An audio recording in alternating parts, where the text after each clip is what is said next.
selama 8 tahun saya berupaya untuk sabar, dan saya mohon agar seluruh Indonesia bisa mendoakan anak saya.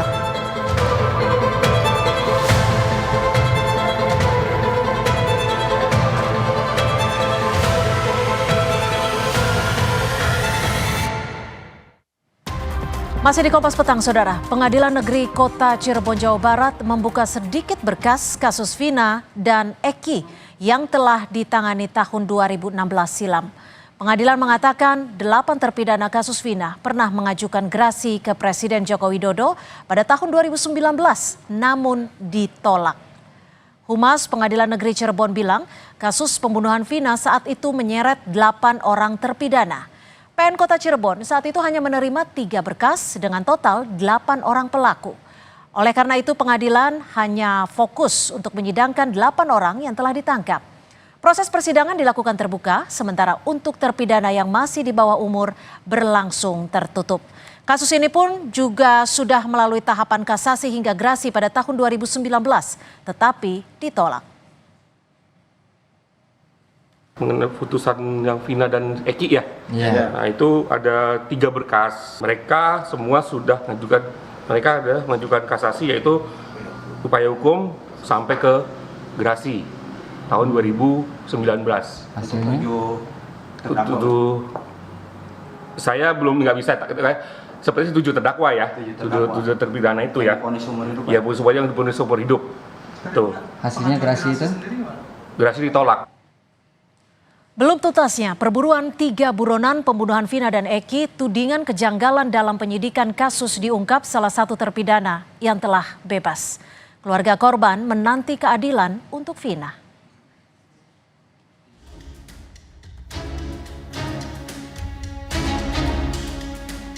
Kasus pembunuhan dan pemerkosaan Vina yang juga menewaskan Muhammad Rizky atau Eki yang kembali muncul ke publik masih menyimpan sejumlah tanya. Tak hanya soal pengejaran 3 buron yang belum tertangkap, publik juga menyoroti keterangan salah satu pelaku yang telah bebas. Saka Tatal yang membantah sebagai pelaku dalam kasus pembunuhan ini. Kepengen saya pribadi, saya kan kepengennya nama saya bersih lagi kayak dulu lagi. Kayak gitu. Bahwasanya saya tidak melakukan apa yang dituduhkan. Saya kepengennya itu normal biasa kayak dulu lagi. Bahwa saya sebenarnya tidak bersalah sama sekali. Terus juga banyak tekanan juga kok dari oknum-oknum polisi waktu itu. Akhirnya terpaksa mengakui. Di malam kejadian malam minggu itu juga Saka tidak tahu menahu. Saka posisi ada di rumah. Menanggapi pengakuan Saka Tatal, kakak almarhumah Vina, Marliana mengatakan bukti-bukti yang dimiliki polisi telah cukup kuat untuk menjerat 8 pelaku yang sudah tertangkap. Sekarang bisa bilang mereka nggak mengaku sedangkan bukti-bukti sudah ada. Kan lucu gitu Mbak. Intinya cuma maling ngaku penjara penuh aja sih gitu. Direktur Reserse Kriminal Umum, Dirkrimum Polda Jawa Barat, Kombes Surawan bilang, kesulitan polisi dalam menemukan 3 buron pembunuh Vina karena perubahan kesaksian 8 pelaku saat menjalani pemeriksaan. Jadi bukan pencabutan BAP ya, tetapi para narapidana ini pada saat menjadi tersangka, mereka menerangkan sebagaimana peristiwa yang mereka lakukan pada saat mereka diminta keterangannya di Polres Cirebon Kota. Namun pada saat para tersangka dulu di BAP ulang di Polda atau diminta keterangan kembali, mereka mencabut semua keterangannya. Itu yang kemudian menjadi kendala buat kami dalam mengungkap 3 orang yang diduga sebagai pelaku yang saat ini masih berada di luar. Hingga saat ini pihak kepolisian dari Polda Jawa Barat dibantu Bareskrim Mabes Polri telah mencari 3 buronan pelaku pembunuhan Vina dan Eki. Tim Liputan, Kompas TV. Saudara, kasus Vina memunculkan tanda tanya baru bagi publik. Selain 3 pelaku yang masih buron, juga soal pengakuan mantan terpidana soal dipaksa mengaku oleh polisi. Untuk mengulas lebih dalam mengenai kasus ini, kami sudah bersama pakar hukum pidana Bang Jamin Ginting dan juga anggota Kompolnas Pak Yusuf Warsim. Selamat sore, terima kasih sudah bergabung bersama kami di Kompas Petang. Saya ke Pak Yusuf terlebih dahulu. Pak Yusuf, menurut Anda bagaimana Polda Jawa Barat harus menjawab tudingan soal dipaksa mengaku sebagai pelaku pembunuhan yang sempat disebut oleh Saka Tatal, terpidana yang sudah bebas saat ini? Ya baik, terima kasih. Kompolnas tentu mekanismenya kan kita harus mendapatkan klarifikasi terlebih dahulu agar baru bisa menilai sebenarnya proses tahapan-tahapan.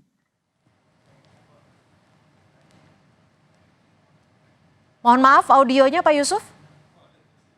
Sudah kami mintakan dalam pantauan pada saat ini sedang dipersiapkan oleh Polda Jabar klarifikasinya. Ya tentu klarifikasinya kan harus komprehensif, apalagi ini peristiwanya kan kasusnya sudah 8 tahun. Yang kedua, terkait dengan perkembangan penjelasan salah satu terpidana Saka Tatal yang sudah bebas ini, saya sendiri sudah bertemu dengan kuasa hukumnya Ibu Titin, sudah melihat berkas-berkasnya, sudah kami catat, dan ini bagian dari hal yang kami mintakan klarifikasi. Nanti kita lihat pada proses penyidikan di Polresta Cirebon hingga dilimpahkan di Polda Jabar itu bagaimana SOP dan proses. Oke, Bang Jamin. Kalau memang ada pengaduan ke Propam, itu ada tindak lanjut, nah, misalnya seperti itu. Baik, saya ke Bang Jamin. Bang Jamin. Nah, yang ketiga, yang paling utama, kasus ini belum selesai. Oke. Baik, saya bergeser ke Bang Jamin. Bang Jamin, memangnya kalau proses hukum itu bisa terus berjalan ketika salah satu terduga pelaku menolak untuk mengakui perbuatannya.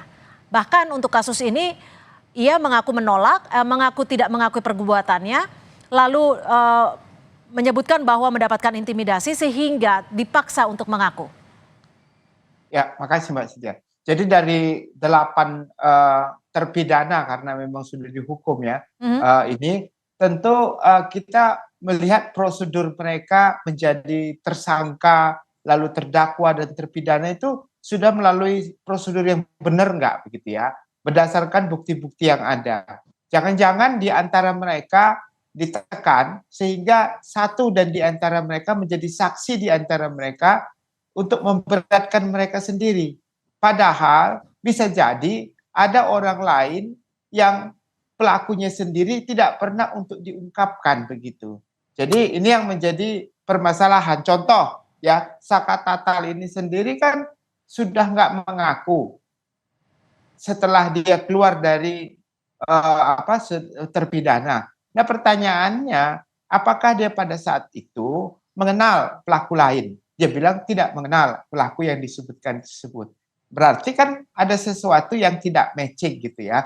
Masa pelaku bersama-sama 8 orang, di antara mereka tidak mengenal begitu. Itu kan kalau kita melakukan suatu perbuatan pidana, niatnya itu adalah point meeting mindnya itu bersama-sama gitu, keinginannya bersama-sama. Tapi kalau tidak mengenal di antara mereka, justru itu pertanyaan, apakah kemungkinan polisi salah tangkap atau salah menempatkan orang, atau juga ada orang lain digantikan dengan orang lain yang tidak bersalah. Nah itu semua pemikiran liar itu bisa saja terjadi kan. Dan baru sekarang diungkapkan. Kenapa baru sekarang pertanyaannya? Ya. Karena mereka mungkin pada saat itu tidak punya kemampuan. Baik. Baik, saya ke Pak Yusuf. Pak Yusuf, apa yang bisa dikaji oleh Kompolnas terkait dengan pernyataan baru dari Saka Tatal? Ya, itu kan makanya klarifikasinya itu kan ada pada bagaimana proses penyelidikan dan penyidikan termasuk penangkapan Saka Tatal ini. Kan di dalam pembuktian itu kan pengakuan yang diduga pelaku itu kan sebenarnya urutan terakhir. Ada kesaksian dari yang diduga pelaku lain tidak terkait dengan tata sakal misalnya seperti itu.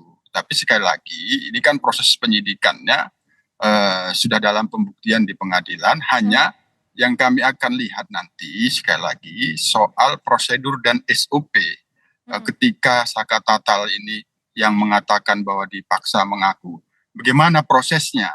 Nah, menurut pengacaranya, Ibu Titin kan sempat membuat laporan ke Propam. Ini akan kita lihat bagaimana tindak lanjut Propam pada waktu itu, apakah memang ada prosedural. Nah, ini sudah kami catat. Ya tentu kami dalam pantauan pihak Polda sendiri sudah mempersiapkan bagaimana merespon apa yang dimaksud itu. Pak Yusuf, kalau dilihat dari kasus pembunuhan Vina ini saat ini, bisa tidak pernyataan dari Saka Tatal terpidana yang sudah bebas ini dijadikan bahan baru untuk dibukanya kembali kasus ini? Dan apakah penyidik lama yang menangani kasus ini tahun 2016 perlu dipanggil kembali menurut Anda? Kompolnas sementara ini masih berpatokan kepada putusan pengadilan yang telah berkekuatan tetap. Hanya nanti kita lihat bagaimana proses penyidikannya pada waktu itu. Yang kedua, sepanjang putusan pengadilan itu belum ada upaya hukum lain untuk menilai dan mengoreksinya, ini masih kita pegang. Nah, sementara kan prosesnya sudah ada kasasi. Nah, apakah akan PK? PK kan itu ada novum. Nah, kami tetap mendorong kasus ini belum selesai. Sekali lagi, mengapa belum selesai? Masih ada 3 tersangka. Ini yang kami dorong agar segera ditangkap. Barangkali dengan tertangkapnya 3 tersangka itu ada novum untuk pengembangan kasusnya. Baik, kalau dari Pak Jamin sendiri seperti apa, Bang Jamin? Apakah pernyataan dari Saka Tatal ini perlu dibuka kembali atau diperiksa agar pernyataannya ini bisa menjadi pernyataan resmi, bukan pernyataan hanya kepada publik atau media saja? Ya, dengan dia melaporkan kepada Propam, itu artinya prosedur yang dilaluinya pada saat dia ditetapkan sebagai tersangka, dia anggap tidak sesuai. Nah, kalaupun kita harus bedakan antara material, mungkin materialnya diperiksa, tapi pada formilnya, waktu dia diperiksa, diperlakukan tidak sesuai dengan objek yang pemeriksaan begitu. Nah, waktu nanti itu harus dipanggil. Jadi penyidik waktu dia menginterogasi dia, ya kemungkinan dipaksa katanya disudut rokok lah, dipukuli atau apapun itu kemungkinan akan dipanggil dan diperiksa. Jangan-jangan ada dilakukannya seperti itu. Dan itu tidak ada kaitan dengan material putusan dia menjadi terpidana begitu. Nah, nantinya kalau dapat dibuktikan ya bolehlah dikatakan sanksi kepada para penyidik yang melakukan perlakuan yang tidak baik dan benar itu waktu pemeriksaan. Itu saja sebenarnya yang menjadi dasar keberatannya. Nah, kalau nanti ditemukan ada perkembangan 3 tersangka tadi yang kemungkinannya dijadiin, itu juga bisa. Nah, kemarin di televisi yang itu dia katakan kalau ada CCTV, Mbak Cynthia. Ya kenapa nggak dibuka CCTV? Katanya pada waktu itu lawyernya mengatakan. Nah, itu juga harus didalami. Kenapa pada saat itu ada CCTV di daerah situ tapi tidak dibuka dan menjadikan bukti menurut pengacaranya itu. Tapi saya nggak tahu persis apakah kebenaran fakta itu terjadi atau tidak begitu. Oke, lalu seperti apa prosedur atau apa ya bisa dikatakan urutan untuk menguak kejanggalan dalam kasus pembunuhan Vina, termasuk bagaimana cara mengejar 3 DPO yang dari 2016 lalu belum juga tertangkap. Kita masih akan bahas usai jeda, tetap bersama kami di Kompas Petang. Terima kasih Anda masih bersama kami. Kita masih membahas terkait menguak kejanggalan kasus pembunuhan terhadap Vina dan Eki. Saya ke Pak Yusuf. Pak Yusuf, ini pernyataan dari Saka Tatal menyebutkan bahwa saat diinterogasi ia mendapatkan intimidasi. Bahkan dirinya sampai disetrum ketika harus mengakui perbuatan yang menurutnya tidak ia lakukan. Sampai akhirnya ia mengakui hal tersebut. Lalu apakah Polda Jabar yang harus dilakukan? Apa yang harus direspon? Karena hingga saat ini Polda Jabar belum merespon terkait pernyataan Saka Tatal. Dalam pantauan Kompolnas, kami kan terus memantau Polda Jabar. Kami dorong untuk merespon itu hanya dalam bentuk klarifikasi. Nah, apakah benar? Tentu itulah perlu diklarifikasi. Ini kan menjelaskan sesuatu yang diduga unprocedural, tidak sesuai dengan SOP. Ya, tentu memang ini kami dorong bisa direspon, diberikan penjelasan. Nah, inilah nanti kita lihat penjelasannya seperti apakah memang ada seperti itu. Lalu Karena kenapa informasi- penjelasannya itu tidak cepat dilakukan supaya tidak menimbulkan asumsi publik atau seperti bola liar yang saat ini tersebar di masyarakat? Karena pengakuan Saka Tatal ini kan kurang lebih sudah 3 hari lalu. Ya kan ini kan kasusnya perlu kita pahami juga kan sudah 8 tahun dan kerangka pemikirannya ada kerangka putusan pengadilan yang sudah ingkrah. Berkasnya kan harus dilihat kembali. Nah, kami sendiri sudah menunggu, memang sedang dipersiapkan klarifikasinya. Namun sekali lagi ini sudah kami catat, ini kami akan tanyakan apabila memang ada waktu itu diadukan ke Propam, tentu pasti ada tindak lanjutnya seperti apa. Nah, ini dulu yang kita akan lakukan permintaan penjelasannya. Mudah-mudahan secepatnya minggu depan ini sudah mendapatkan klarifikasi. Baik, saya ke Bang Jamin. Bang Jamin, ini pelaku pernah mengajukan kasasi dan bahkan gerasi tapi ditolak. Apa yang Anda bisa baca terkait hal ini? Ya, sekarang begini ya, ini kan mengenai material. Kalau mengenai material, pengadilan itu hanya melihat apa yang disampaikan oleh penyidik dan jaksa. Dan orang-orang ini saya yakin ya, kuasa hukumnya waktu mendampinginya juga ya tentu sulit ya untuk menyatakan untuk ini sebagai pelaku, dia bukan pelaku. Dan akhirnya pengadilan tinggi, pengadilan kasasi tetap putusannya seperti itu begitu. Tapi yang penting itu pada saat mereka diperiksa pertama sekali. Kalau orang mengaku, contohnya dia bukan pelaku, tapi karena disetrum, dipukuli, kamu harus ngaku. Akhirnya sampai ke pengadilan karena dia nggak dibekali ilmu pengetahuan hukum yang benar dan pendampingannya mungkinnya kurang maksimum atau bagaimana ya, sehingga kemungkinannya dia itu akhirnya ngaku-ngaku aja begitulah. Ya, jadi itu yang menjadi permasalahan begitu, walaupun sebenarnya dia bukan pelakunya. Makanya tadi harusnya Polri ini jangan kasih penjelasan, tetapi pemeriksaan terhadap orang-orang yang melakukan penyidikan dan menetapkan orang ini sebagai tersangka di tingkat kepolisian pertama sekali. Kalau sudah ada kan, itu yang harus dilakukan. Tapi selain memanggil para penyidik yang saat itu memeriksa atau menangani kasus ini, apa yang bisa dilakukan para terpidana ini atau Saka Tatal yang mengaku merupakan korban salah tangkap? Ya, bisa ke Komnas HAM. Komnas HAM kan dia hak asasi ya, menyangkut tentang hak asasi mereka itu dilanggar, memperlakukan objek pemeriksaan sebagai orang yang diperiksa tetapi dengan cara-cara yang tidak benar yang melanggar hak asasi manusia mereka. Saya kira Komnas HAM harus ikut terlibat ya dalam hal ini begitu, supaya prinsip-prinsip dasar hak asasi manusia itu bisa ditegakkan begitu. Nah, makanya saya katakan itu pertama. Tapi kalau secara internal itu kan kewenangan Propam. Makanya kalau sudah ada Propam harus sigap gitu, Propamnya harus siap, harus diperiksa semuanya, dan harus siapa penyidik yang pertama sekali memeriksa tersebut. Apa yang mereka lakukan, seperti apa yang mereka lakukan. Nah, itu yang harus dilakukan, Mbak Cynthia.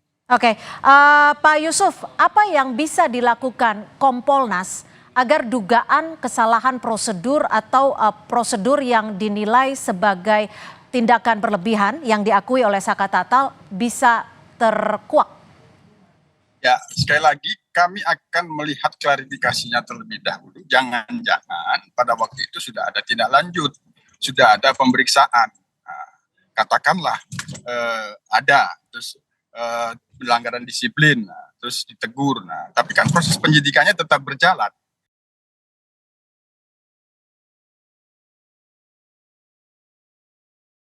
Katakanlah diduga diganti penyidiknya, tapi kan penyidikannya bisa dilanjutkan oleh penyidik baru. Katakanlah seperti itu. Kami akan lihat dulu hasil klarifikasinya seperti apa.